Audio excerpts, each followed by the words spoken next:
6th Tamil term 3ல் இயல் 3ஓட ஆசிய ஜோதி லெசனோட part 2.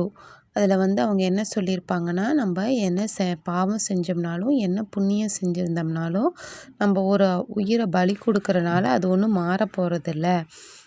அதனால் அந்த உயிர்களுக்கு எந்த துன்பத்தையும் கொடுக்க வேண்டாம் அப்படின்னு பிம்பிசார மகாராஜரை புத்தர் கேட்டுக்கிறாரு. அஞ்சினர், பயந்தனர், கருணை, இரக்கம், வீழும் விழும், ஆகாது, முடியாது, நீள்நிலம், பரந்த உலகம், முற்றும் முழுவதும், மாரி, மலை, கும்பி, வயிறு, பூதலம், பூமி, பார், உலகம். தேசிக விநாயகனார் 20ஆம் நூற்றாண்டில் வாழ்ந்த கவிஞர்.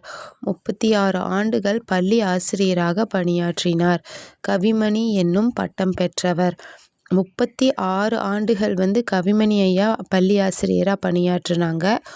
34 ஆண்டுகளாக தாராபாரதி ஐயா பள்ளி ஆசிரியராக பணியாற்றியிருப்பார். இந்த ஆசிய ஜோதி அப்படிங்கிற இந்த நூல் பார்த்திங்கன்னா ஆங்கில மொழியில் எட்வின் அர்னால்ட் அப்படிங்கிறவர் எழுதின லைட் ஆஃப் ஆசியா அப்படிங்கிற அந்த நூலோட தழுவல் தான் ஆசிய ஜோதி. இது புத்தருடைய வாழ்க்கை வரலாற்றை சொல்லுது. இங்கிலீஷில் எட்வின் அர்னால்ட் அப்படிங்கிறவர் லைட் ஆஃப் ஆசியா அப்படிங்கிற அந்த நூல் எழுதியிருப்பார். அதை தழுவி எழுதினது தான் ஆசிய ஜோதி.